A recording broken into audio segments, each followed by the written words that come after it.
Olá, boa tarde. Sejam bem-vindas, sejam bem-vindos a mais um dia de palestras e debates filosóficos no Congresso UFBA. Meu nome é Ana Margarete Freitas, eu sou doutoranda do Programa de Pós-Graduação em Filosofia da UFBA. Eu gostaria de agradecer a presença de todos vocês que estão acompanhando a gente aí pelo Facebook, pelo YouTube. Realmente é uma grande honra estar participando do primeiro congresso virtual da UFBA, um evento de enormes proporções, com número recorde de inscrições, e que mostra, né, que a universidade resiste em meio a tantas crises, ela segue viva, problematizando, levando informações de qualidade, produzindo conhecimento, contribuindo para a construção cada vez mais de uma sociedade melhor e mais informada. Isso é muito, muito, muito positivo. E o tema da nossa mesa hoje é epistemologia dos vícios intelectuais. Bom, talvez a maioria de vocês, né, não esteja tão familiarizada com esses termos, mas o nosso objetivo aqui hoje é justamente apresentar trabalhos, né, de excelente qualidade e numa linguagem mais simples, né, contextualizando essa área da filosofia com alguns problemas que enfrentamos na nossa vida cotidiana. Então, a epistemologia das virtudes e dos vícios intelectuais, né, de uma forma bem geral, discute questões de filosofia referentes à ética do pensamento, distorções e defeitos do pensamento, injustiça epistêmica, responsabilidade, né, em relação às nossas crenças, racionalidade e irracionalidade na tomada de decisões, entre outros. Então, para apresentar e discutir esses temas, convidamos para compor a mesa o professor doutor Alexandre Meyer Luz, né, da Universidade Federal de Santa Catarina, o professor doutor Felipe Rocha, que é o pesquisador pós-doc da Universidade Federal da Bahia, a professora Cariane Marques, que é doutoranda em filosofia, né, pela Universidade Federal de Santa Catarina, o professor Breno Guimarães, da Universidade Federal do Mato Grosso do Sul, e a professora Kátia Chevery, pesquisadora pós-doc da PUC do Rio Grande do Sul. E, para finalizar, eu gostaria de agradecer a todos os participantes por terem aceito o nosso convite e contribuírem para esse evento, né, com as suas pesquisas, né, com os seus conhecimentos. Espero que vocês aproveitem e deixem suas dúvidas aí no comentário. Tá? E, para iniciar, eu passo a palavra ao professor Alexandre Luiz, que vai falar sobre virtudes e vícios intelectuais. Passo a palavra para você, professor. Obrigado, boa tarde a todos. Prazer enorme estar aqui. Estar aqui com colegas tão queridos, que conheço há tanto tempo, estar aqui com o pessoal em casa nos assistindo, e queria agradecer particularmente a UFBA que cria um espaço tão importante quanto esse, num momento tão delicado quanto esse, um momento em que fazer filosofia pode parecer um luxo, mas como a gente vai tentar mostrar hoje, está muito longe de ser um luxo, é um exercício central para entender e tentar intervir no nosso tempo, na nossa política, na nossa experiência cotidiana, que é cada vez mais estranha em muitos sentidos. Eu vou começar, creio que vocês veem a minha apresentação. Eu vou começar, então, tentando oferecer um certo arcabouço para a discussão. Eu quero tentar subsidiar algumas falas mais localizadas dos meus colegas, tentando deixar mais claro para um público, e nós estamos supondo um público que não é necessariamente especializado nem em epistemologia, nem na discussão sobre vícios intelectuais, tentando deixar esse público mais bem posicionado em relação à discussão. Tá? Então, eu vou falar em duas partes, uma parte de uma certa introdução mais geral, e depois eu me aproximo da discussão sobre vícios intelectuais, para a gente poder fazer, depois disso, como eu disse, discussões mais específicas. Tá? Então, sigo aqui com os meus slides, tá? E situando, então, desculpem, eu estou batendo aqui, minha câmera chacoalha. Situando um pouco o que nós somos, né? Nós somos epistemólogos, todos aqui, e isso deve ser lido num sentido bastante particular, já que esse termo ele flutua muito, o termo epistemologia, no ambiente acadêmico, tá? Nós não estamos disputando aqui o significado de epistemologia, mas estamos tentando lembrar ao público o tipo de trabalho que a gente faz, que não é necessariamente um trabalho que exclui outros trabalhos que também se chamam epistemologia, ok? Nós todos aqui trabalhamos com epistemologia primária ou epistemologia secundária ou social, tá? Eu vou começar pela epistemologia primária, um caminho bastante típico, tá? Vejam ali o que eu coloco na primeira parte do quadro branco, tá?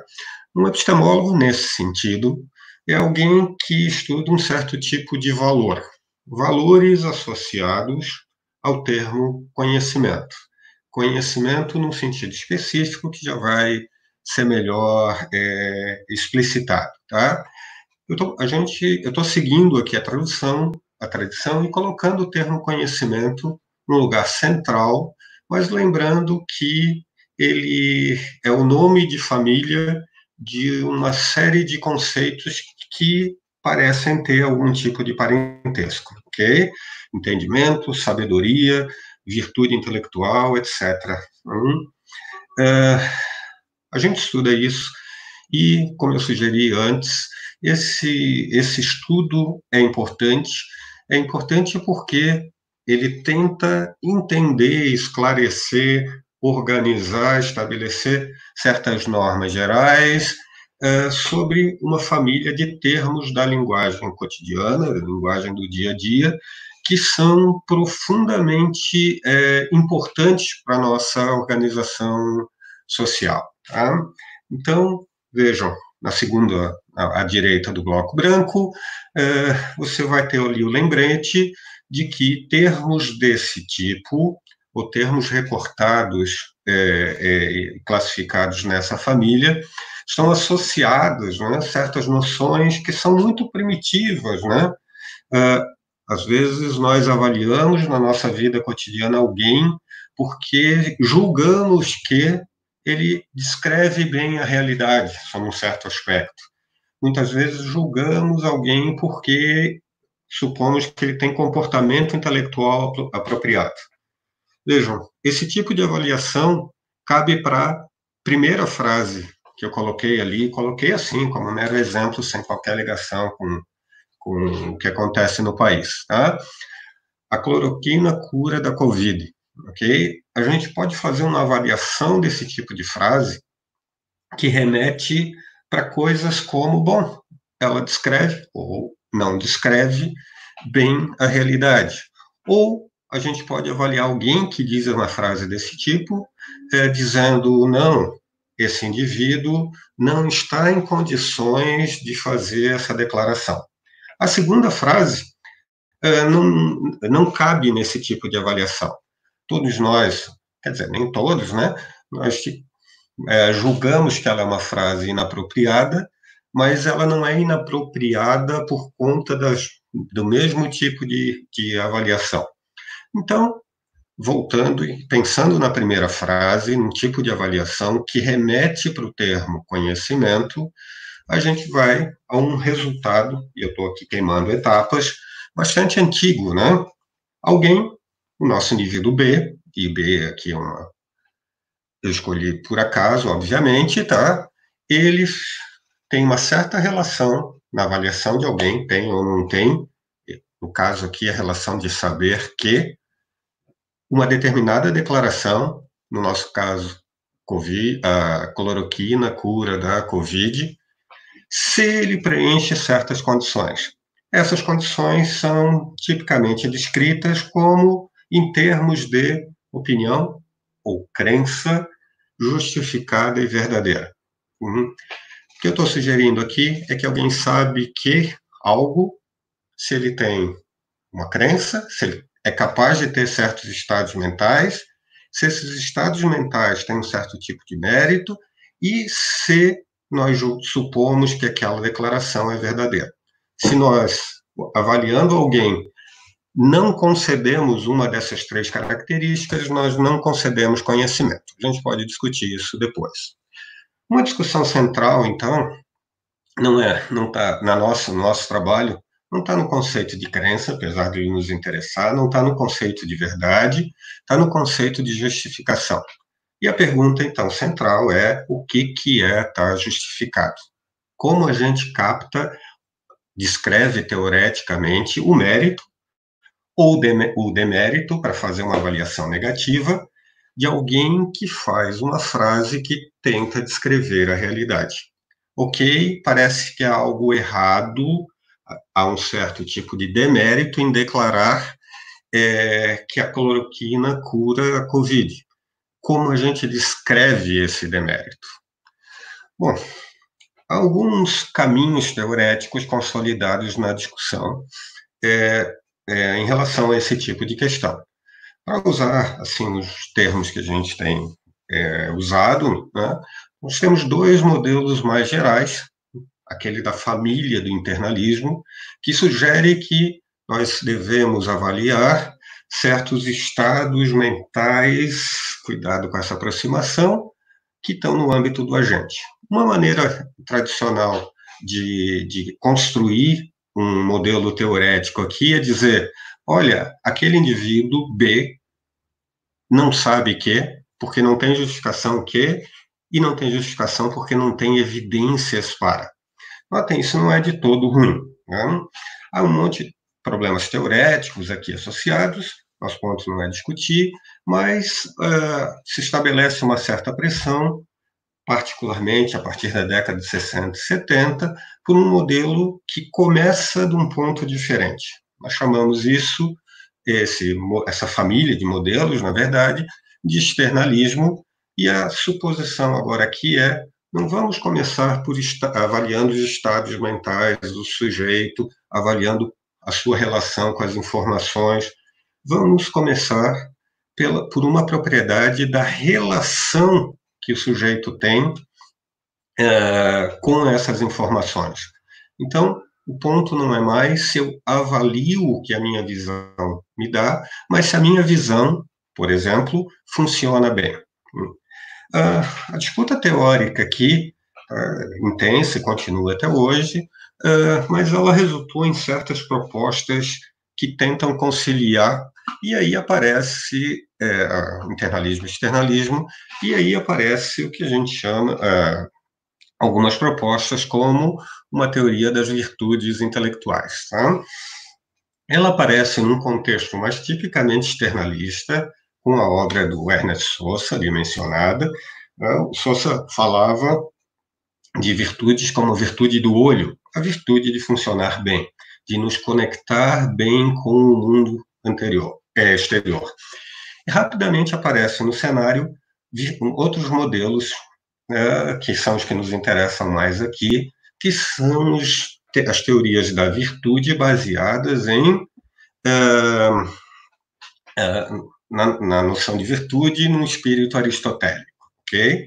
De qualquer maneira, notem que é um ponto importante aqui, a gente tem modelos mais diacrônicos de avaliação do agente epistêmico, como a gente chama. No nosso caso, lá, o B, né? Aquele indivíduo que não está ligado a ninguém no mundo real.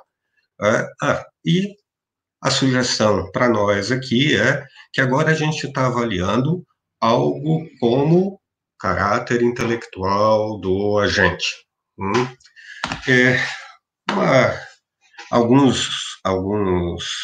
Algumas sugestões de leituras aqui, e o que está no bloco azul é uma sugestão a partir da obra Virtues of the Mind, Linda Zagrebski, que direciona para o nosso ponto central. Vejam, a gente não deveria, sugestão, dizer apenas que alguém não tem evidências.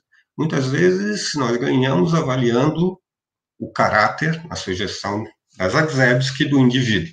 O indivíduo tem mente estreita, é descuidado intelectualmente, é covarde intelectualmente, etc., etc. e tal. Bom, esse tipo de modelo, baseado no caráter, vai enfrentar suas dificuldades teoréticas, tá? eu menciono algumas, e a mais importante aqui, a meu ver, para ganhar tempo, é o que a gente chama de situacionismo. Situacionismo reúne contribuições da psicologia, e eu trouxe aqui o Marco Alfano, e vejam ali a citação, o excerto da obra do Alfano, ok? Vejam o ponto aqui, a sugestão aqui, é que nós não temos base empírica, muito grosseiramente, para falar de algo como caráter intelectual. As pessoas não funcionam de acordo com esse modelo suposto, porque o modelo suposto é excessivamente idealizado. Bom, aqui a gente tem um caminho teorético para minimizar, pelo menos, o ataque situacionista. Tá? Em vez de falar de virtudes, vamos falar de vícios. Virtudes, eu passei e não chamei a atenção, virtudes nos remetem, fazem exigências, pelo menos no sentido aristotélico, como ter uma boa motivação para, etc. e tal. Vícios parecem oferecer um modelo mais leve no que diz respeito às expectativas de como o sujeito é ou como o sujeito pode ser. Então, nós mantemos a ideia de avaliação do caráter, mas abrimos mão de um modelo que é acusado de ser excessivamente idealizado. E mantemos um vocabulário importante para a avaliação de indivíduos, avaliação de crenças. Isso nos permite, por exemplo, avaliar melhor, essa sugestão, indivíduos que creem na Terra plana. Tá? E eu vou deixar um pouco esse excerto aqui, porque ele é importante, ele vem da obra do Cassim Cassan, que é um dos pioneiros aqui da discussão sobre vícios intelectuais. Dizer, por exemplo, que alguém que acredita que a Terra é plana, ou que ela tem a forma de um donut, dizer apenas que ele não tem evidências parece ser inapropriado. Dizer que esse indivíduo não tem motivação para a verdade parece inapropriado. Exatamente, Ana, obrigado. Como é que nós escrevemos e depois como é que nós criticamos e depois como nós agimos sobre um indivíduo desse tipo. Tá? Então, parece que nós temos algumas vantagens teoréticas aqui, com isso eu já vou para o fim, vantagens teoréticas que nos permitem manter no cenário um tipo de vocabulário importante para avaliação de indivíduos. Afinal, nós não queremos apenas dizer que alguém é burro quando diz que a Terra é plana, ou que alguém é mal informado. Nós queremos entender o fenômeno com maior número de detalhes. Tá? Nós temos, por fim, já acabando, desafios teoréticos, e nós temos desafios práticos agora, né? Práticos entre aspas. Da onde vêm vícios intelectuais, como nós tratamos, qual é o alcance da culpabilização sobre alguém que tem vícios intelectuais, etc. e tal. A gente vai explorar um pouquinho essas coisas todas de agora em diante, tá? Mas lembrem o pressuposto geral, o quadro geral da discussão que eu acabei de apresentar, tá? Vou entrar no YouTube para quem quiser conversar. Passo a palavra para a Ana e para o meu querido Felipe. Obrigado, gente. Obrigada, professor Alexandre. Eu passo a palavra agora para o professor Felipe Rocha, que vai iniciar a sua fala. Vamos lá, Felipe. Ok. Está me ouvindo bem? Sim. Ok. Bom, primeiramente, obrigado, né? Agradeço a esse evento maravilhoso e também a oportunidade de estar participando nessa mesa com pessoas incríveis. Vou ser bem direto porque eu vou falar, espero falar em menos de 10 minutos, então o que eu quero aqui é mais apresentar uma ideia, né? A ideia vai vir com base na pergunta. Qual é a pergunta? Somos culpados, somos responsáveis pelas coisas que nós compartilhamos na internet sem verificar se é verdadeiro ou falso, por exemplo, né? Isso tem a ver com a fala do Alexandre, né? Como a gente pode culpabilizar alguém ou acusar alguém de algum tipo de responsabilidade do pensamento, né? Existem alguns tipos de responsabilidade, a gente pode falar de responsabilidade jurídica, responsabilidade moral, e aqui a gente está focando mais na responsabilidade do pensamento. Então, o ponto de partida que eu gostaria de começar é o que é apresentado bem em um livro, né, ou também um documentário mesmo nome, que se chama Mercadores da Dúvida. Esse livro ele conta a história do que é chamado de estratégia do tabaco. Como funciona essa estratégia do tabaco? Desde os anos de 1950, a indústria do tabaco, eles, através de várias pesquisas científicas, chegaram a descobertas sobre o efeito do tabaco no corpo humano. O tabaco causa câncer, o tabaco causa doença no coração, e eles sabiam disso, porque eles tinham pesquisas científicas avançadas, né, que permitiram chegar a essa conclusão. E a gente sabe que doença não vende tanto assim. Então eles precisavam de alguma maneira vender o produto deles, que é um produto que mata. O que é que eles fizeram? Contrataram pessoas, cientistas, médicos, empresa de marketing, etc., para poder ir aos meios de comunicação vender um produto específico. Qual o produto deles? A dúvida, né? Então eles começaram aí nos meios de comunicação, participar de debates, etc., para vender dúvida, vender a seguinte ideia: bom, não, a ciência ainda não sabe se o cigarro causa câncer, então, se não sabe, ok. Então, o produto deles era dúvida. É o que a gente tem. Bom, a gente tem diretores dessas empresas que sabiam a verdade, sabiam que o tabaco causava doenças e matava, mas eles desprezavam a verdade. Eles tinham desprezo pela verdade porque eles estavam vendendo mentiras, né? Então são pessoas que são cruéis, que desprezavam a verdade, começaram por conta desse desprezo intelectual deles, implantar dúvida no meio das pessoas, porque também desprezavam o direito das pessoas de ter acesso à informação boa, né, e informação sadia, e eles fizeram estratégia que foi lucrativa por muitos anos. Só depois de 50 anos a indústria do tabaco foi condenada criminalmente por essa estratégia. 50 anos usando a estratégia de vender a dúvida para a sociedade. Bom, mas a estratégia funcionou muito bem. Então outras indústrias começaram a copiar. Que indústrias? A indústria do petróleo, aquecimento global, a indústria de bebidas açucaradas, como a Coca-Cola. A Coca-Cola foi processada em 2017 por estar usando a mesma estratégia do tabaco, de vender, implantar a dúvida na comunidade e assim as pessoas se envenenarem. Ou seja, parece que essa atitude, que é uma atitude de irresponsabilidade do pensamento, de vender a dúvida, mata. É uma atitude cruel, porque desrespeita a vida das pessoas, desrespeita a capacidade das pessoas terem acesso à verdade. Mas é a estratégia que é usada até hoje, né? Então, por um lado, a gente já pode, eu acho que julgar tanto intelectualmente essas pessoas desrespeitam a verdade, desprezam a verdade, são pessoas imorais e criminosas, né? Essa técnica evoluiu. Nos anos 50, há 70 anos atrás, funcionava assim, contratando cientistas para ir aos debates de televisão. Agora não. Por exemplo, um documentário muito interessante fala da estratégia da empresa Cambridge Analytica. Esse documentário se chama Nada é Privado, né? Nesse documentário, a Cambridge Analytica usa tecnologia, Big Data e publicidade direcionada para as pessoas. Ou seja, é uma mentira em massa, colocando a divulgação falsa e a dúvida na cabeça das pessoas de modo massivo. Essa é uma das estratégias. A outra estratégia é contratar fábricas de robôs. A gente tem hoje exército de robôs, né? Empresas que são grande fazenda de robôs. E o que são esses robôs? Eles estão presentes nos grupos de WhatsApp, eles estão presentes nos grupos de Telegram, eles estão presentes no Twitter, e eles são robôs sociais. Eles se comportam como pessoas, eles interagem, respondem comentários, dão like, dão joinha, compartilham, mas não são pessoas reais, são robôs.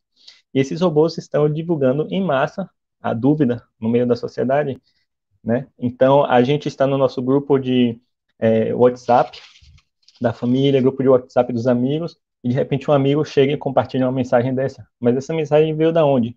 Seguramente veio de algum grupo de WhatsApp que ele estava, ou de algum Twitter, onde foi um robô que enviou essa mensagem. Esse robô enviou uma mensagem sob ordem de pessoas que estão no topo da cadeia, que são pessoas que igualmente desprezam a verdade, desprezam o direito das pessoas de terem acesso à verdade, são pessoas cruéis, né, são pessoas imorais.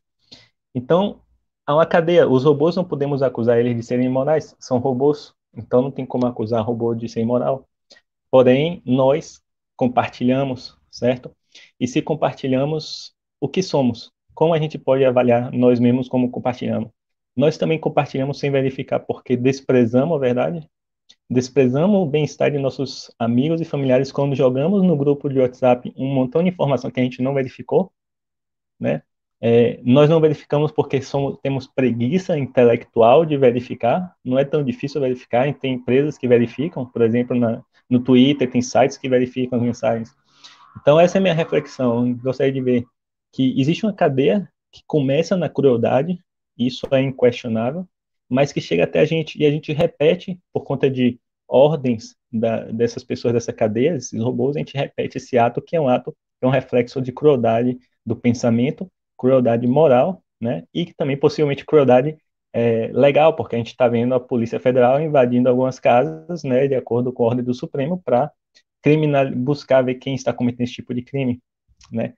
Como solução, o que a gente pode fazer para não fazer parte, para a gente romper essa cadeia, né? Qual é o isolamento social para a gente evitar ser culpabilizado por isso, mesmo sem saber? Porque mesmo sem saber podemos estar cometendo um crime e teríamos que responder pelo crime. Uma dica que eu falo para as pessoas anotem no caderninho o nome de todos os amigos de vocês que com frequência compartem coisas nos grupos de WhatsApp e Twitter.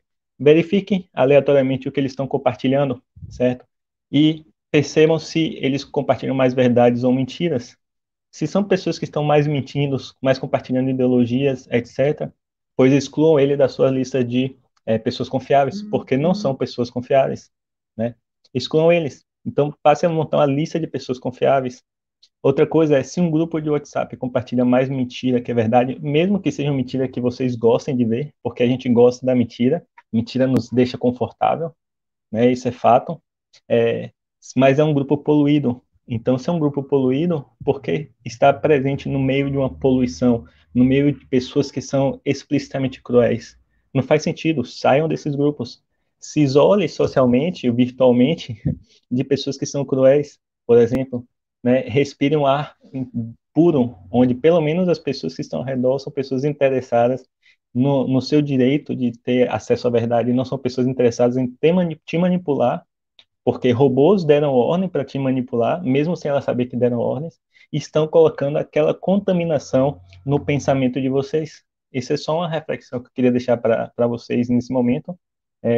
Foi muito rápida a fala, mas realmente a ideia é botar essa reflexão na cabeça. Tem muita coisa para ser discutida, a gente discute isso tecnicamente na filosofia, na epistemologia, né? E é isso. Gostaria de agradecer a todos, muito obrigado a todos, e gostaria de passar a palavra agora à Ana e à minha querida Cariane Marques. Um abraço. Ei, Felipe, obrigada pela sua fala. Eu vou passar agora a palavra para a professora Cariane Marques, que vai falar sobre justiças epistêmicas e o racismo estrutural.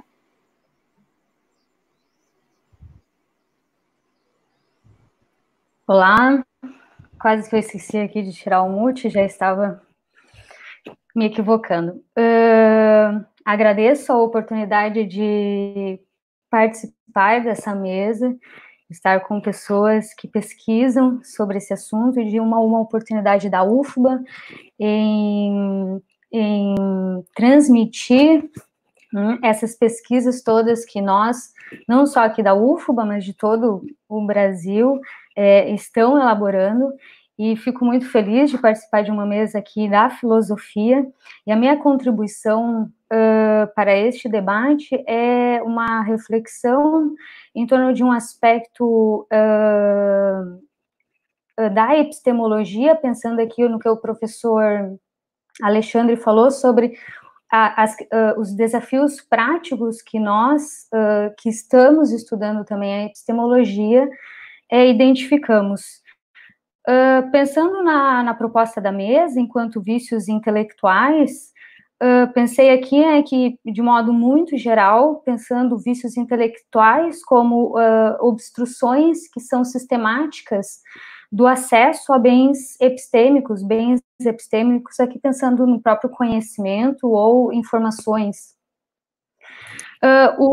O Kassim Kassan, como o professor Alexandre já tinha citado, ele apresenta uma breve definição sobre esses vícios e fala que esses vícios incluem credulidade, dogmatismos, preconceitos, o que a gente pode entender por mentes fechadas e negligências.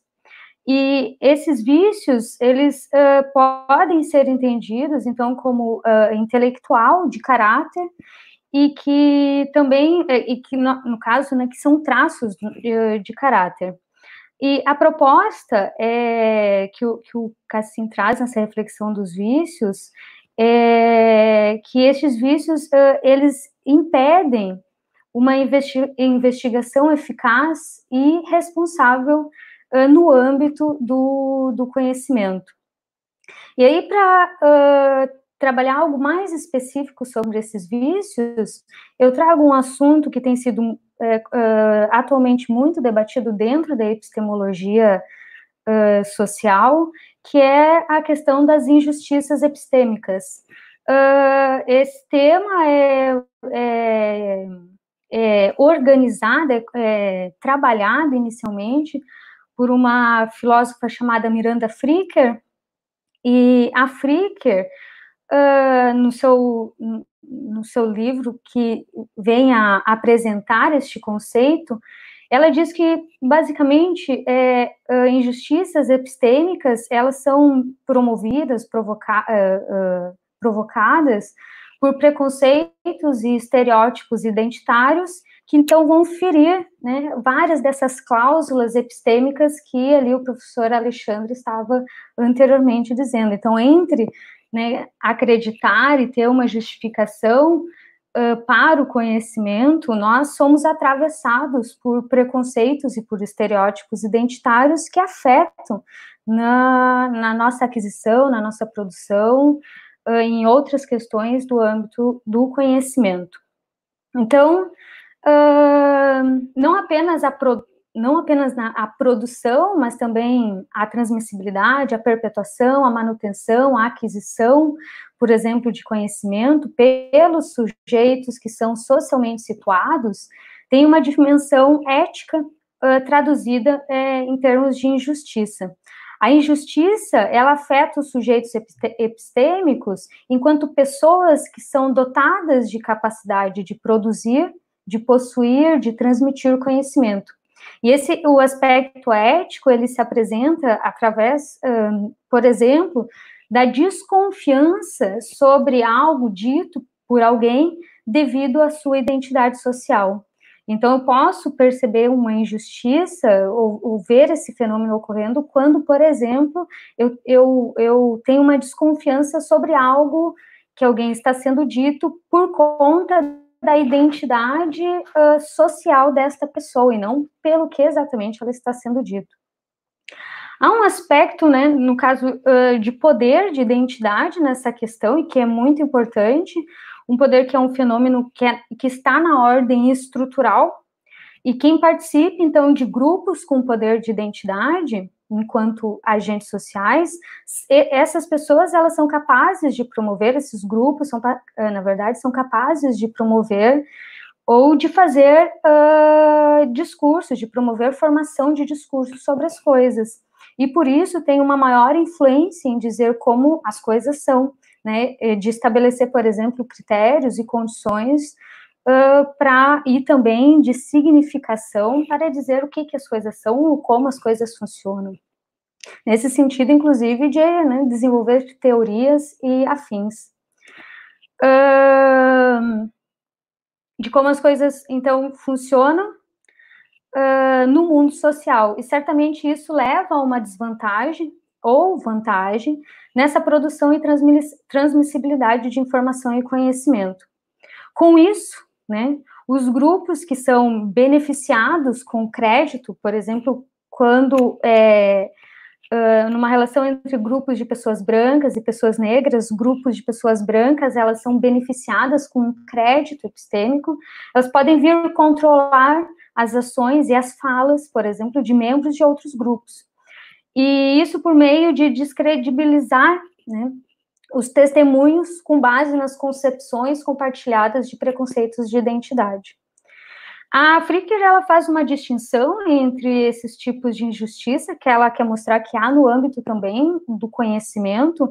Ela diz que há injustiças de tipo testemunial e hermenêutico. Eu aqui não vou me pautar muito nisso, só quero falar rapidamente sobre testemunial e partir para o hermenêutico para fazer uma relação, então, com o racismo estrutural. A injustiça de tipo testemunhal, ela ocorre no âmbito da relação entre um ouvinte e um falante, né? E o falante, ele recebe menos crédito devido a preconceitos de identidade do falante, do ouvinte, desculpa. Então, dentro da epistemologia, se estuda essa relação de que muitas das nossas aquisições de conhecimento vêm por meio do testemunho. Pensemos, né, desde o início das nossas vidas, como a gente reconhece ou confere, muitas vezes, crédito às pessoas que estão nos informando sobre as diversas coisas do mundo. Então, esse tipo de injustiça testemunhal ocorre quando quem está ouvindo, né, oferece menos crédito a alguém que está falando algo. Mas aqui eu quero falar da injustiça de tipo hermenêutico. O aspecto hermenêutico da injustiça consiste na incapacidade do falante em comunicar suas experiências, uma vez que lhe falta no contexto histórico-social os conceitos e os elementos necessários para dar sentido, para dar uma explicação, para teorizar sobre as suas experiências de vida, suas experiências sociais.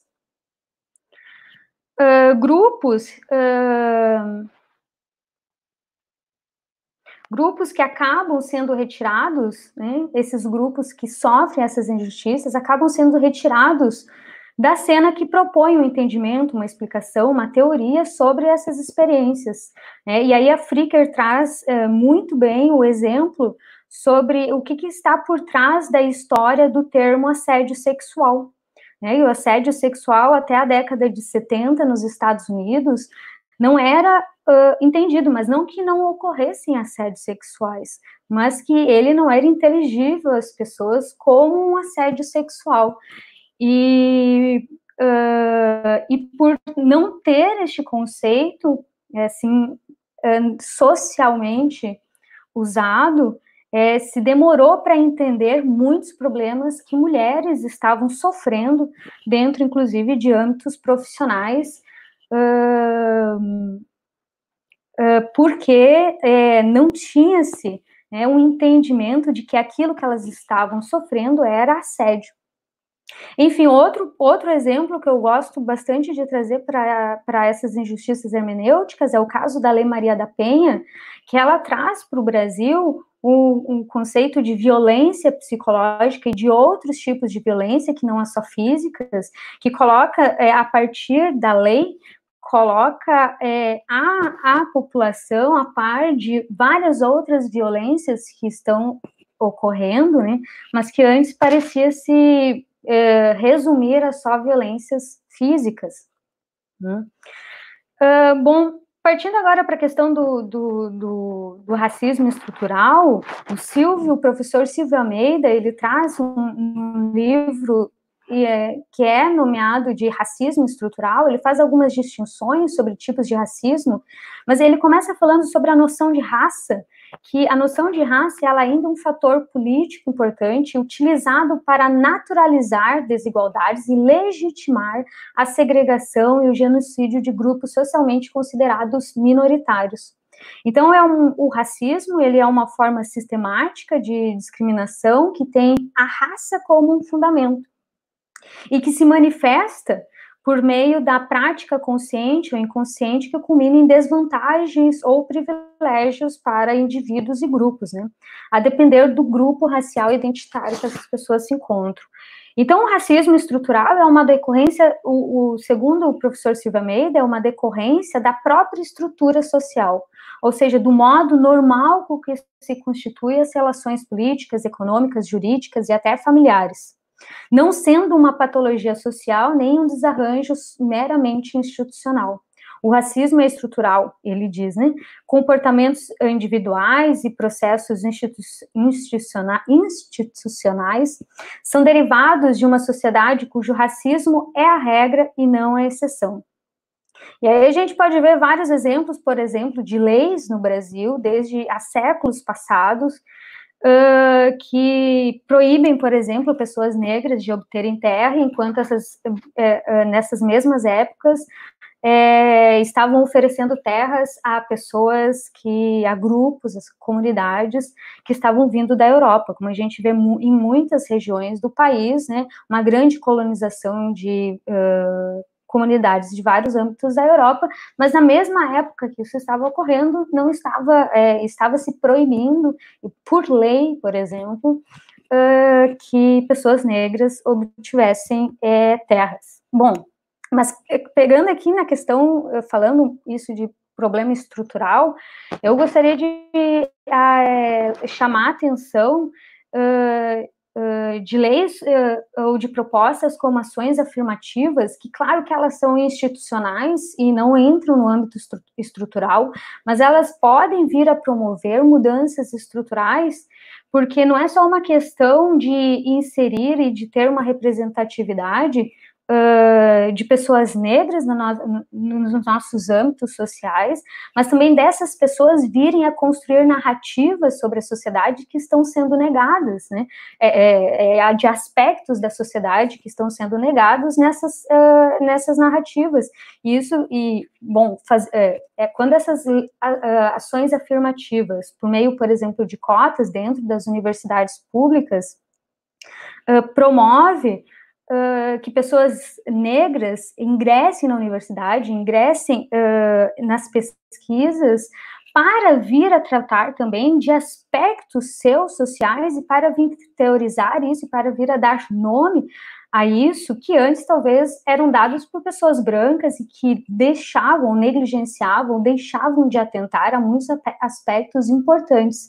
E isso é produção, de certa forma, que eu digo produção de conhecimento, dizer em produzir conhecimento é um pouco estranho, mas assim, pensamos no âmbito científico, de como quando mulheres estão fora desses âmbitos, há uma influência no objeto de pesquisa de algo, ou quando pessoas negras estão fora de certos problemas de pesquisa, de estudo, de reflexão, muitos aspectos sociais são desconsiderados para fazer essa análise. Eu termino minha reflexão falando, por exemplo, sobre termos em que constantemente estão sendo utilizados e que não se percebe o que por trás disso tem, né, como termos como denegrir, como fazer nas coxas, lista negra, e o que a Grada Quilomba traz no livro Memórias da Plantação, algo sobre não falar que as pessoas foram escravos ou são escravos, mas que foram escravizados, e como a mudança da significação disso também muda a nossa percepção sobre como essas pessoas sofreram, né, que não são escravos, mas sim são pessoas que foram escravizados, que há ali um agente por trás que fez isso, né?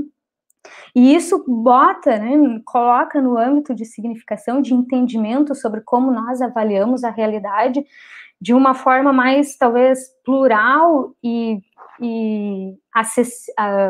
mais próximo da verdade, dessa realidade, do que quando a gente retira essas pessoas ou esses grupos desses debates ou dessas reflexões. Então, enfim, termino, gostaria de continuar aqui, mas já deu o meu tempo, estarei disponível depois para as perguntas e para outras reflexões.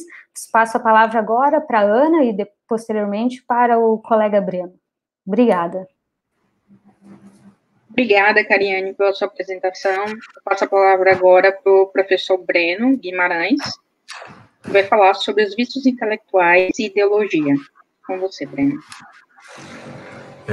Bom, obrigado, Ana. Boa tarde a todos e todas. É uma satisfação, uma felicidade estar aqui compondo essa mesa virtual com colegas, amigos, amigas, gente a quem eu tenho bastante apreço. e uma admiração também intelectual. Eu vou tentar ser breve, é uma dificuldade gigantesca para mim, mas eu vou fazer essa tentativa. Eu vou tentar trazer alguma discussão aqui, de forma resumida, sintética, de alguns debates que eu tenho feito junto com os meus alunos, alunas, no meu grupo de estudo, no meu grupo de pesquisa. Particularmente, tentar entender de que modo alguns conceitos da filosofia política e das teorias políticas nos ajudam a entender discussões centrais atuais da epistemologia analítica, né, da discussão analítica em epistemologia. Como nosso tema hoje é vício intelectual, o conceito da filosofia política que eu quis trazer aqui hoje, que eu tenho a impressão que nos ajuda a compreender de forma mais aprofundada os problemas relativos à operação e à atuação dos vícios intelectuais, é o conceito de ideologia. Bom, para quem tem alguma leitura em filosofia política marxista, por exemplo, marxiana e marxista, eu não preciso explicar o que é ideologia, mas para quem não tem essa leitura, eu vou fazer só uma descrição muito breve e estou deixando coisa de fora, mas vocês podem fazer a busca depois sobre aprofundar um pouco mais essa discussão, depois eu coloco lá nos comentários do YouTube e do Facebook algumas referências sobre isso, uma apresentação mais rápida sobre o que significa dizer, o que significa falar em ideologia, né? Bom, na literatura em filosofia política, e mais especificamente na literatura recente em epistemologia social e política, ideologia tem sido entendido no sentido marxiano original, no seu sentido negativo, ou seja, como uma influência negativa e pervasiva na cognição social, ou seja, uma influência negativa no modo em que as pessoas operam epistemicamente, a maneira que elas formam crenças, a maneira que elas colhem evidências, transmitem conhecimento. Então, a cognição social são os modos de organização da nossa vida epistêmica em comunidade, ou seja, a maneira que nós adquirimos crença, nós formamos crença, nós produzimos, mantemos e transmitimos conhecimento, colhemos evidência, avaliamos essas evidências. Então, ideologia seria um modo negativo de operar, isso no sentido marxiano, de operar sobre a cognição social, sobre esse nosso ambiente epistêmico. Então, ideologia, nesse sentido, seria um conceito crucial para iluminar e explicar alguns padrões cognitivos divergentes entre sujeitos dominados e sujeitos dominantes. Afinal, a epistemologia social, atualmente, ela tem um foco muito forte na discussão sobre dominação, injustiça e opressão. A própria fala da colega Cariani acabou de deixar isso explícito, né? Ou seja, o trabalho do Miranda Fricker, 2007, Epistemic Injustice, abriu um caminho de discussão, um caminho de investigação que está muito longe de ser fechado, né? A discussão em filosofia, em epistemologia social e epistemologia política ainda está dando seus primeiros passos. E essa minha fala aqui é uma tentativa de contribuir para o fortalecimento ou amadurecimento de alguns dos conceitos presentes nessa discussão. E tentar relacionar essa questão à discussão sobre vícios intelectuais. Bom, então, sendo a ideologia, então, esse conceito crucial, esse conceito nos ajudaria a entender os efeitos deletérios dos sistemas de dominação no sentido epistêmico. Ou seja, quais são os efeitos negativos epistêmicos que sistemas de dominação em uma sociedade dominada por opressão de classe, de gênero, de raça, de orientação sexual, né? Como é que quais seriam os efeitos deletérios desse tipo de estruturação social, né? Bom, o foco aqui, então, seria numa explicação sociohistórica da cognição. Significa dizer que nosso foco seria entender de que modo a sociedade é organizada histórica e socialmente, economicamente, politicamente, opera padrões de cognição e padrões epistêmicos específicos. E quais são os pontos positivos e negativos desses padrões. Bom, ideologia, então, termo crítico pejorativo para falar sobre a influência negativa de padrões de cognição na nossa cognição social. No debate recente em epistemologia social, debate sobre vícios, sobre injustiça, sobre opressões, sobre dominação, tem sido focado a ideia de que grupos sociais não voluntários, classe, gênero, raça, orientação sexual, estão organizados na sociedade de forma hierárquica. Ou seja, estão organizados de modo em que estão inseridos em relações de dominação e relações de subordinação. Quando a gente pensa, por exemplo, em sistemas de crenças ou como Tommy Shelby, que é um filósofo da raça, fala, formas de consciência, a gente pensa em sistemas de crença, a gente pensa em estruturas conceituais, em suposições normativas, em padrões evidenciais, em padrões de formação de crença de modo geral. Nossa pergunta central é, então, como é que a ideologia e as formas de dominação que advêm da ideologia, da operação da ideologia, operam sobre esses sistemas de crença?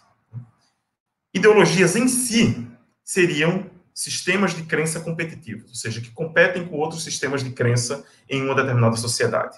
Esses sistemas de crença são marcados por algumas características. Por exemplo, crenças em uma comunidade são largamente compartilhadas entre membros dessa comunidade. Crenças formam um sistema normativo e descritivo, com uma aparente coerência entre elas, né? Ou seja, uma aparente coerência interna. E as crenças também moldam as visões de mundo de determinados grupos sociais e grupos políticos, além de impactarem significativamente na nossa ação social, aquilo que nós fazemos enquanto sujeitos sociais. A nossa interação, as nossas instituições, a maneira que nós a construímos, constituindo parte do nosso mundo vivido, né, em sociedade.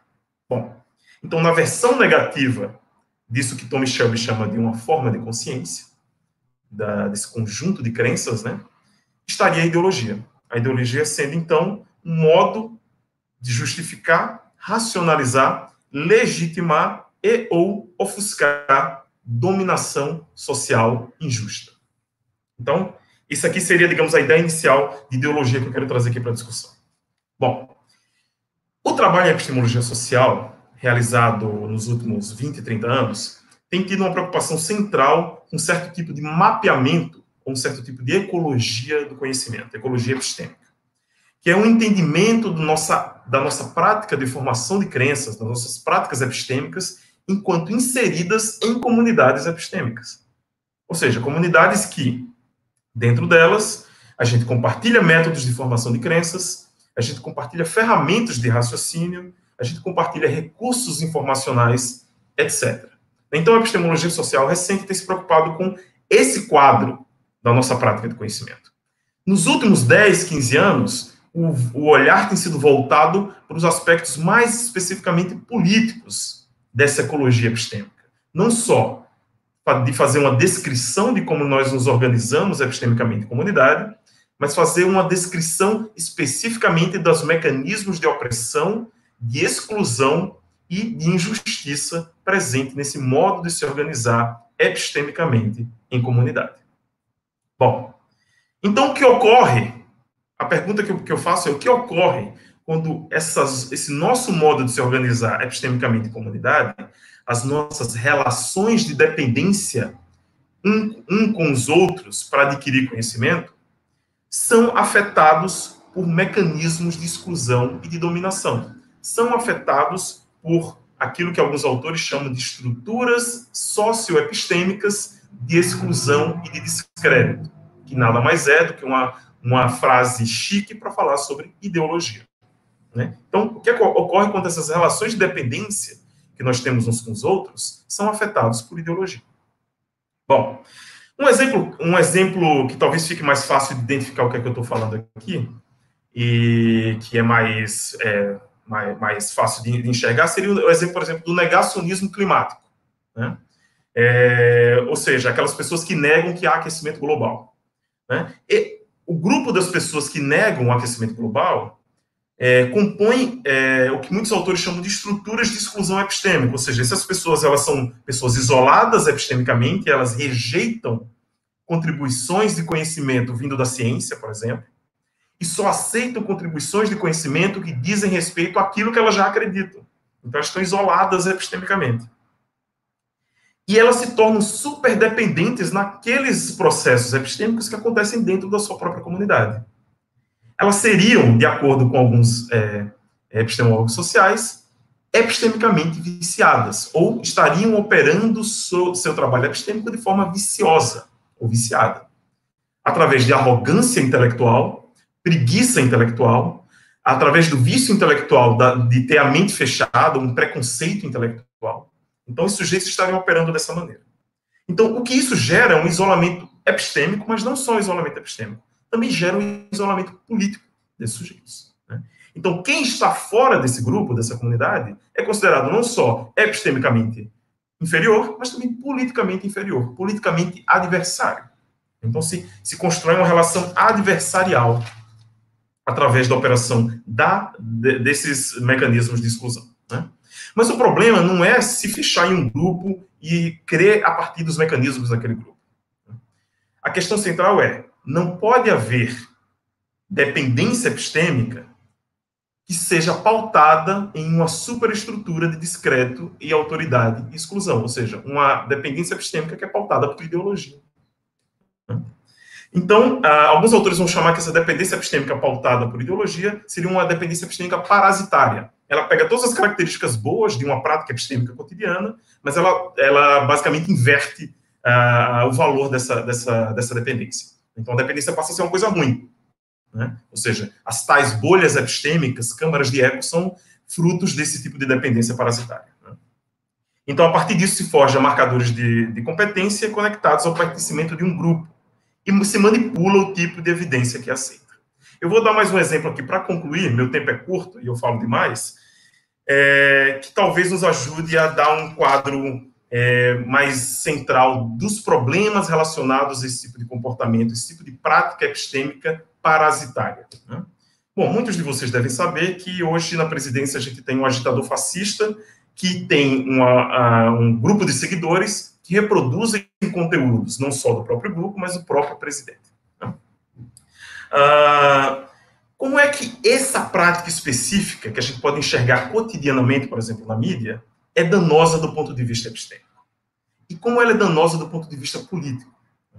Bom, como é que essas estruturas de descrédito, ou seja, essas práticas epistêmicas, essas práticas de dependência epistêmica pautada por ideologia, podem calar vozes dissidentes e radicalmente negar o valor das contribuições de alguns sujeitos epistêmicos?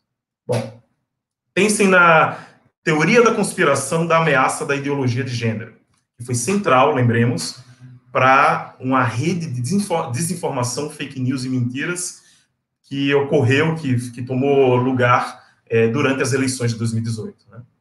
Bom, e qual é a diferença desse tipo de prática para a prática do negacionismo climático, né? Bom, ambos os tipos de práticas parasitárias de dependência envolvem uma superestrutura de exclusão epistêmica, um isolamento de contribuições externas, resistência contra evidências e superdependência interna a membros do seu próprio grupo, no caso, os negacionistas climáticos, no outro caso, os bolsonaristas. E uma segregação ideológica, ou seja, a transformação do outro num adversário epistêmico e político. Bom, mas essas superestruturas bolsonaristas, elas vão além. Elas não apenas rebaixam as credenciais epistêmicas dissidentes, mas o fazem impondo, enquanto uma maioria política, e não numérica, monopólio dos modos em que o ativismo por igualdade sexual e de gênero, no caso da conspiração sobre a ideologia de gênero, é visto no Brasil e no mundo.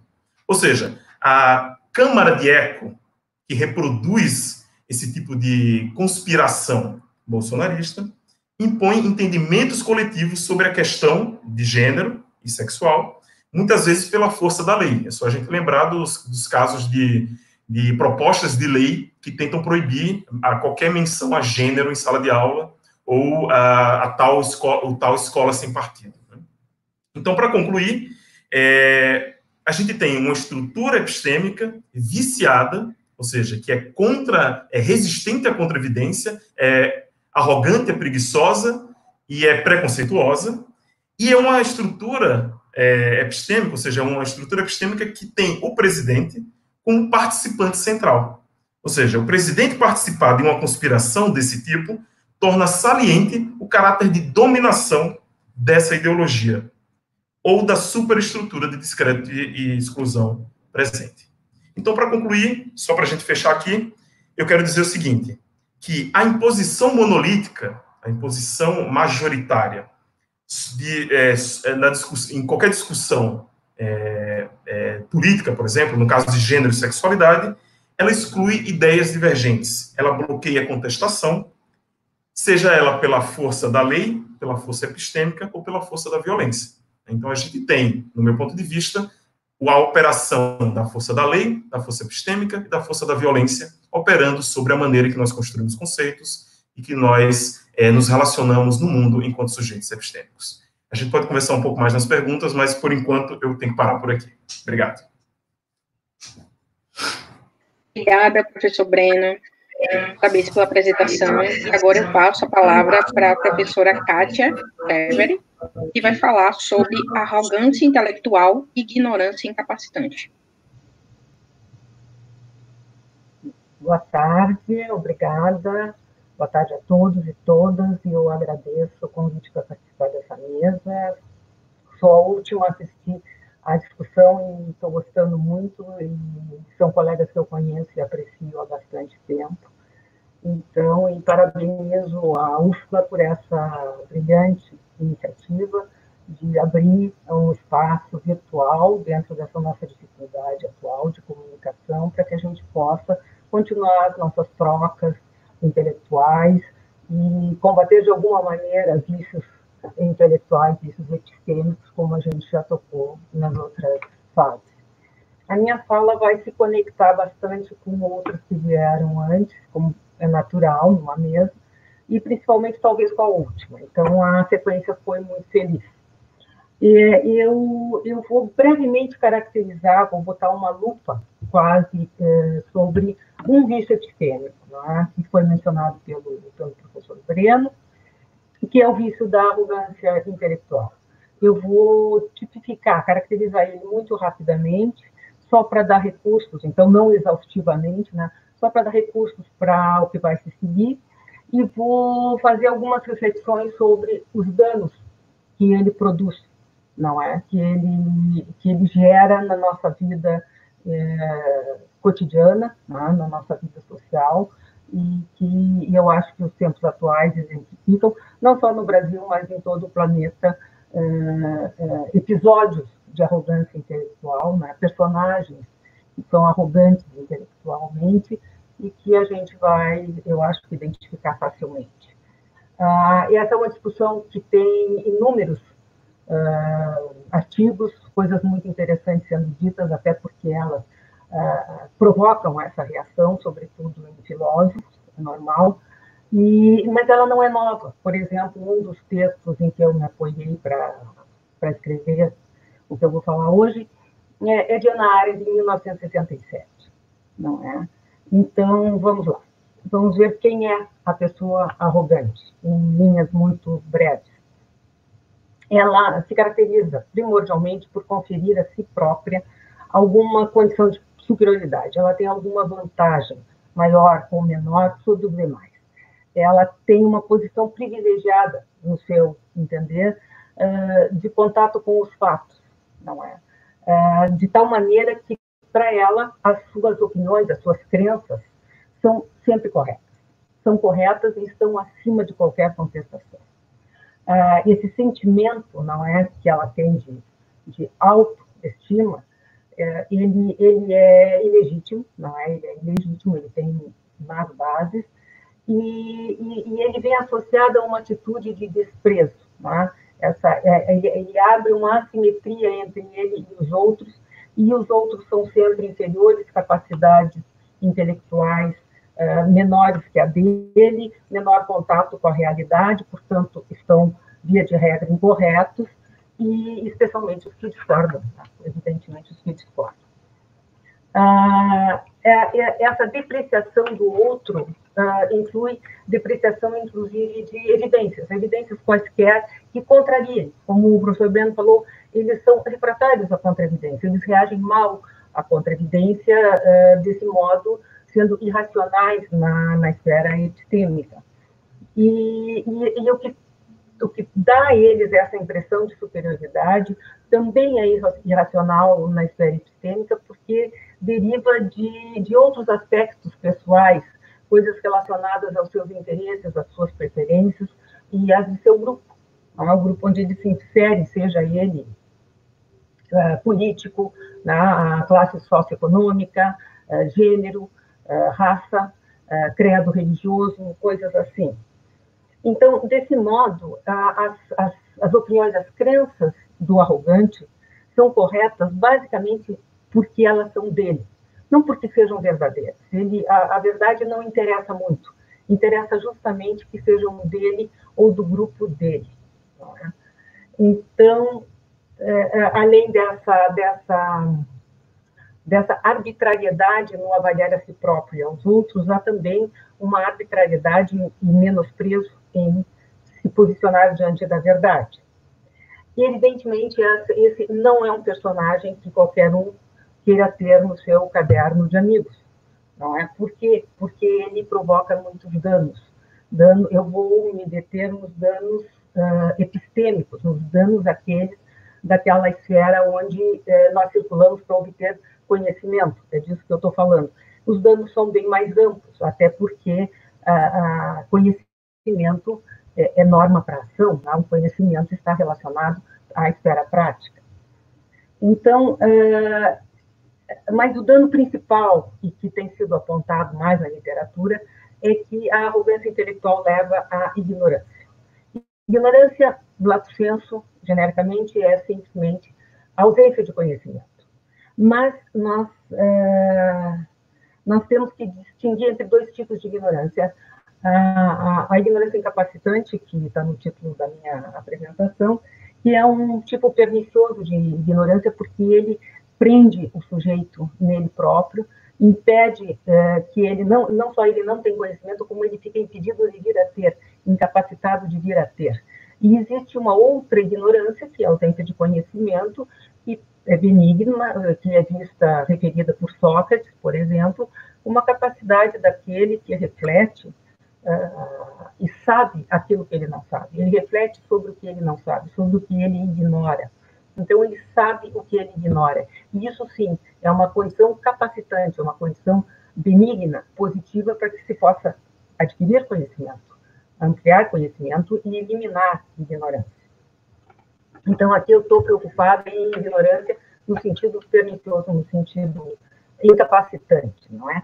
Que é a que é provocada pela atitude arrogante. E ele consegue estabelecer, levar a esse estado de ignorância, primeiramente por uma atitude de desrespeito ao interlocutor.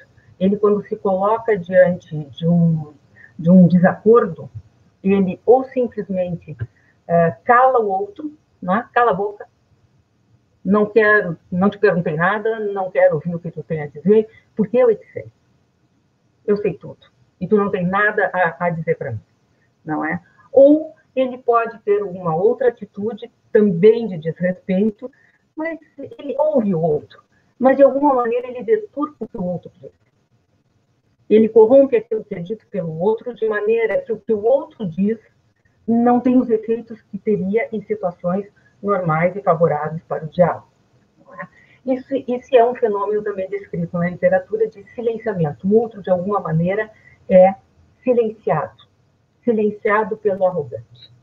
Ao ser silenciado pelo arrogante, ele é impedido também de participar, não? Ele não é reconhecido como um informante competente dentro da comunidade. Nós vivemos em comunidade e nós somos seres que dependem, como o professor Guilherme disse, uns dos outros. Nós somos dependentes, epistemicamente dependentes e outros tipos de dependência também. Aqui eu estou falando da dependência epistêmica. Quando há uma troca, um diálogo, aquele que fala está se apresentando como alguém que está dizendo a verdade, que é confiável, que ele é confiável e ele quer ser recebido dessa maneira. O que ouve, por sua vez, tem como deveres, tá, como papel ali de receber dessa maneira, com mentalidade aberta, evidentemente com alguma autonomia, juízo crítico e tudo mais, mas de considerar respeitosamente aquilo que lhe é dito. Né?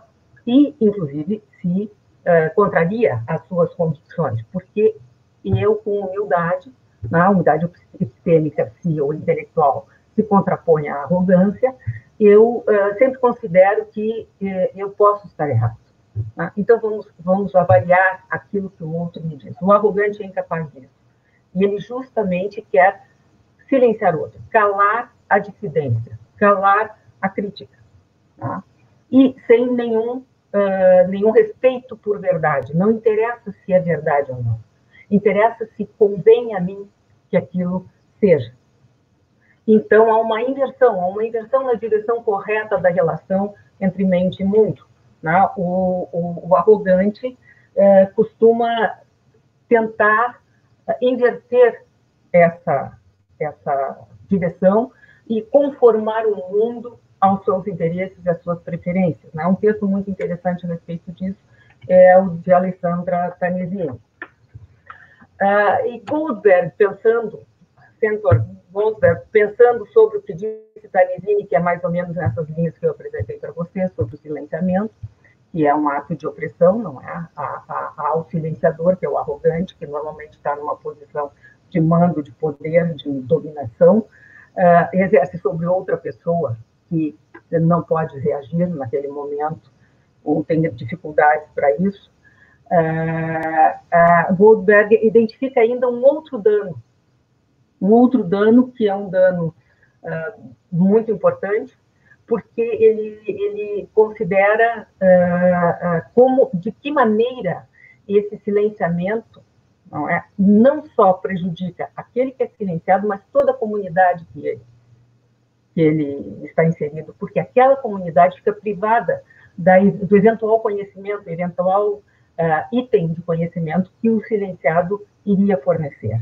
E isso inclui o próprio arrogante, que cala o outro. Ele também se beneficiaria. Isso Tanesini também chama atenção, que leva o arrogante a viver um estado de auto-engano e de desconexão com a realidade. Isso é apontado por outros autores também, como Michael Lynch, como sendo o problema central, não é? E exatamente como o arrogante intelectual da esfera epistêmica vai estender o seu dano para a esfera política, não é? Ele reduz os seus interlocutores, aqueles que são contrários a ele, que entram em conflito com ele, reduz eles anula eles são anulados na cadeia informacional, eles passam a não fazer parte, e isso diminui, empobrece a quantidade de conhecimento, ou seja, leva para um estado de ignorância. E na medida que este silenciamento é sistemático, é assistido pelos outros que não conseguem, por alguma razão, também se insurgir contra essa dominação, o silenciamento se torna muito cruel, porque ele atinge todo mundo, o silenciado, a comunidade e o próprio arrogante, não é? Então, eu vou finalizar, né? Eu acho que o mais grave é justamente essa ignorância incapacitante, que é tão inclusiva, que acaba incluindo todo mundo e que é resultado meramente de uma atitude obstinada, de uma atitude dogmatista, não é? E totalmente intolerante, e que ataca justamente o conhecimento por atacar a verdade. Nós temos uma crise de contato com a verdade. Então, Hannah Arendt, em 1968, escreveu o seguinte: observou-se frequentemente que, a longo prazo, o resultado mais seguro da lavagem cerebral, ou seja, dessa manipulação da realidade, leva a um tipo peculiar de cinismo, uma recusa absoluta em acreditar na verdade de qualquer coisa, que a verdade não existe mais. Pois não importa quão bem essa verdade possa ser estabelecida, não há ciência que diga alguma coisa, não há lei, não se respeita absolutamente nada. Em outras palavras, o resultado de uma substituição consistente e total da verdade factual por mentiras não é que as mentiras agora são aceitas como verdade e a verdade difamada como mentira, mas que o sentido pelo qual nós nos orientamos no mundo real, a categoria verdade versus falsidade, está entre os meios mentais para esse fim, para que a gente possa se orientar, nós precisamos saber o que é verdade e o que é falsidade, está sendo destruído. E para esse problema não há remédio. Obrigada a todos. Vou repassar aqui para a Ana, Acho que eu cumpri o meu tempo. Obrigada.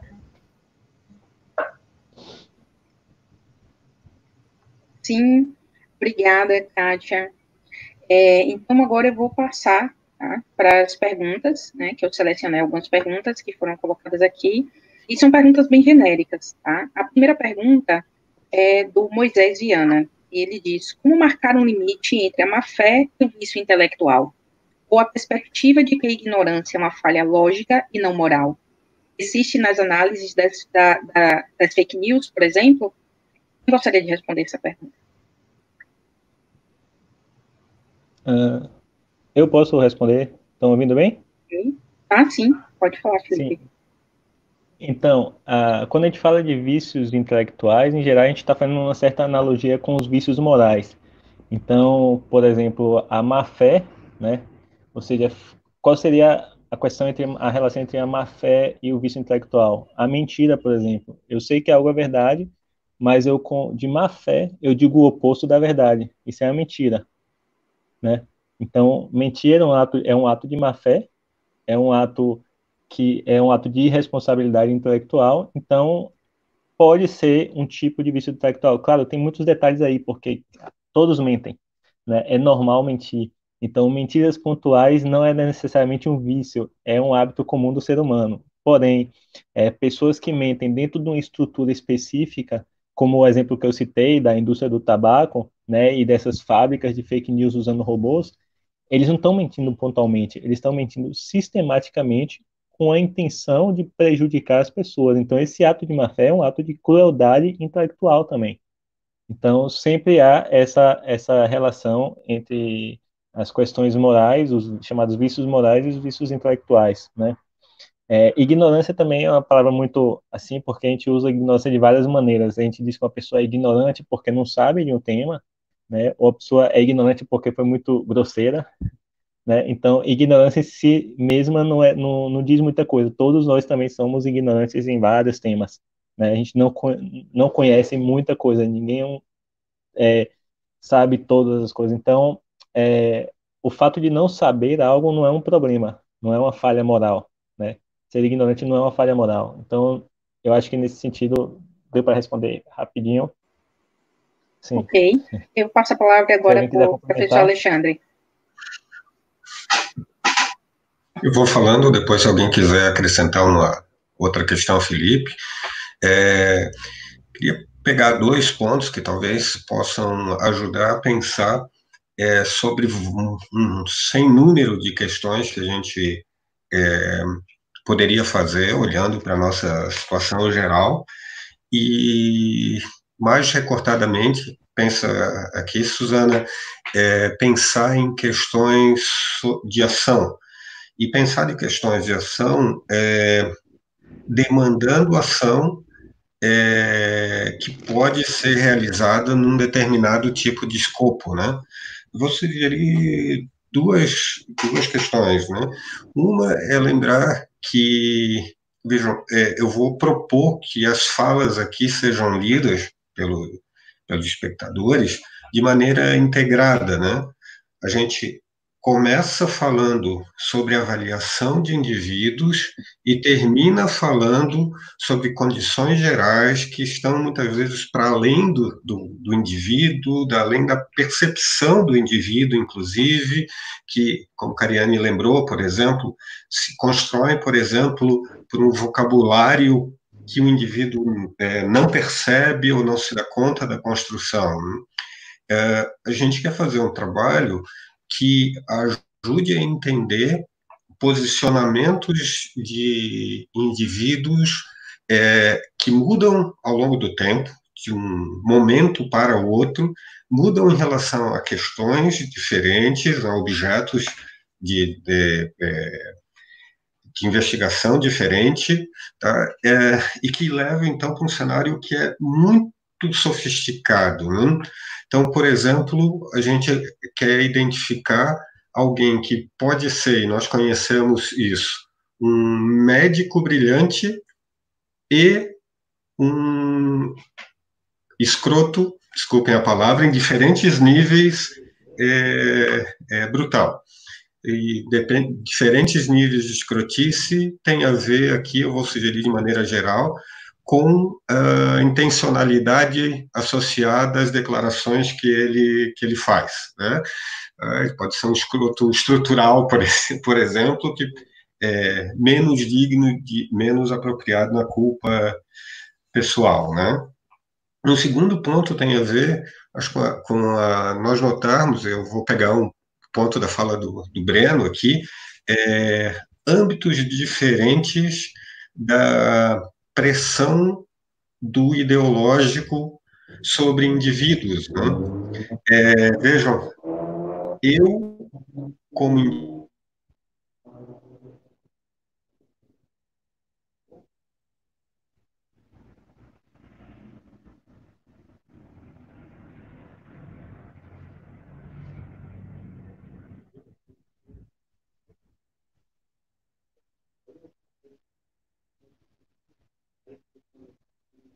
Acho que travou ou foi só para mim?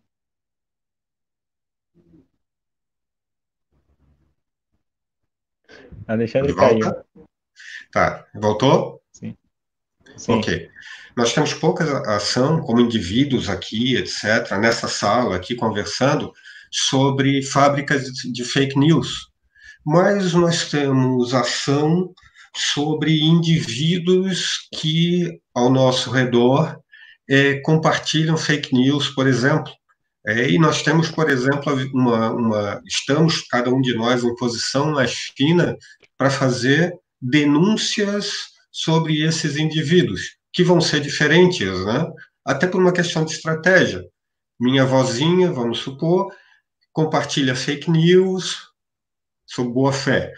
O filho dela compartilha fake news porque ele tem tal interesse associado, etc., etc. e tal. E aí, só para chamar a atenção, um pouco, vou puxar a sardinha para o nosso trabalho, para a importância da epistemologia, a gente não ter categorias de avaliação que são muito gerais, né? Então, às vezes a gente fala, acho que foi o Breno sugeriu, por exemplo, né, usa expressões como outros regimes de verdade. Tá, não é criticar a expressão, né? Mas eventualmente criticar alguém que está levando essa expressão a sério demais, né? É outro regime de verdade ou é uma estratégia para imposição da força? Tem sutilezas aqui envolvidas. Tá? Então, todas essas estratégias de ação, a meu ver, precisariam considerar um vocabulário, né, mecanismos mais delicados de avaliação. Alguns vêm da epistemologia, outros vêm da psicologia, outros vêm da ética, etc, etc. Era isso.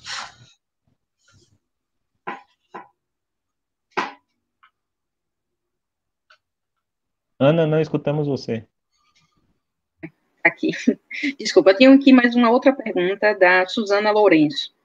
O excesso da informação e a baixa capacidade de interpretação e análise são dois elementos que favorecem a propensão do vício? Quem gostaria de responder?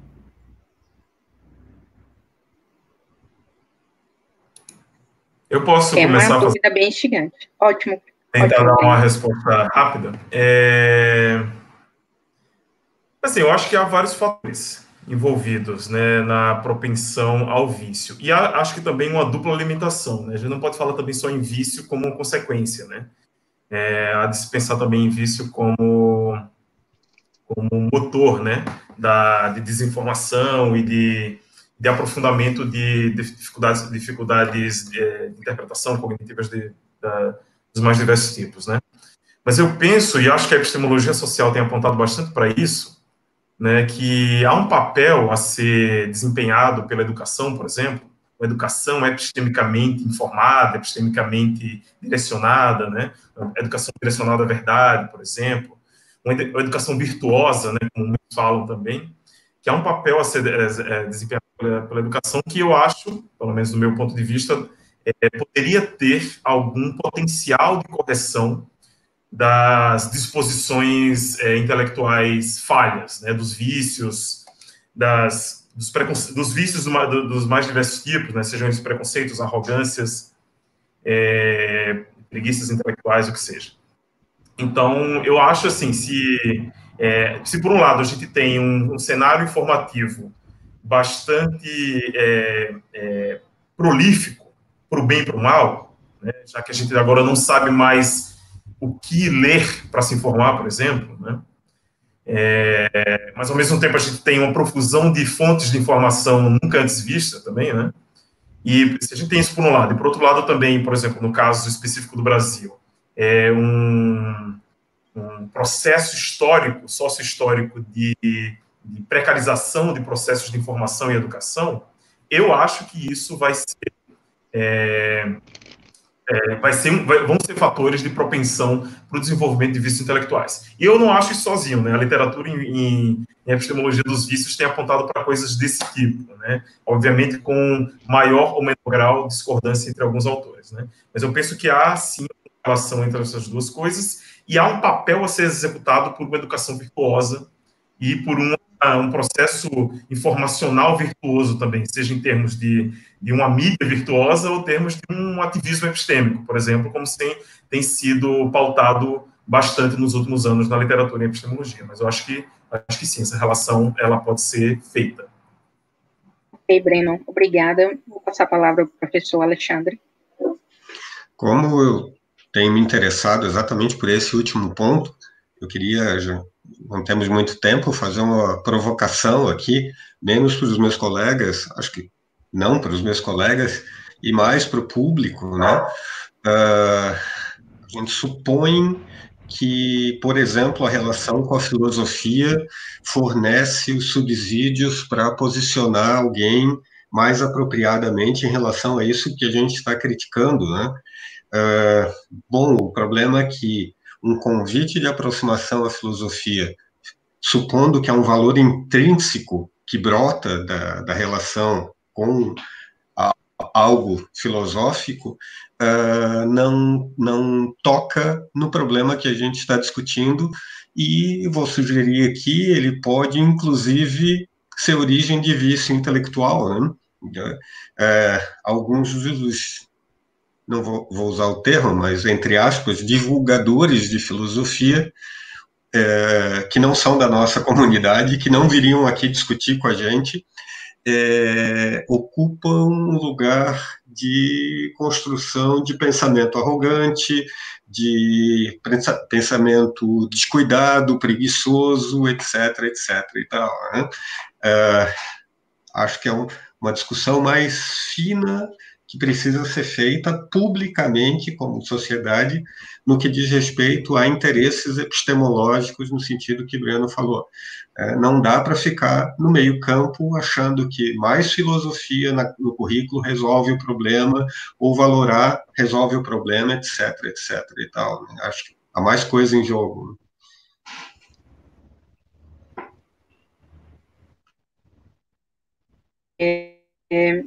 Para finalizar, tem mais uma pergunta da Suzana Lourenço. Vocês já refletiram sobre como a gente pode exercitar nossos círculos para sair desse vórtice em que a gente se enfiou nesse desgoverno? Vocês teriam algum posicionamento, né, para tentar lidar com essas questões que hoje nós estamos vivendo? Eu acho que a gente vai ter que deixar essa pergunta para cada um responder, porque o nosso tempo, infelizmente, acabou e a gente vai ter que finalizar a sala, não é isso?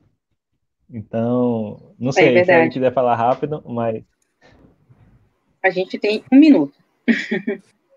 Acho que o chat, a gente poderia deixar para comentar no chat, né? Cada um dá uma resposta ao seu estilo no chat, para com mais tempo para pensar.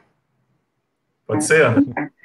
Pode ser, claro, com certeza. Então, gostaria de agradecer a todos vocês, né, a importância desse evento, desse congresso e também das falas, né, principalmente no momento em que nós estamos vivenciando hoje, né, de muitos vícios epistêmicos, né, e esse debate, ele precisa vir a público com cada vez mais público, como nós tivemos hoje, interação, né, e eu, mais uma vez, eu gostaria de agradecer bastante pelo trabalho de vocês. E agradecer também ao público, né, por ter acompanhado e por pelas perguntas.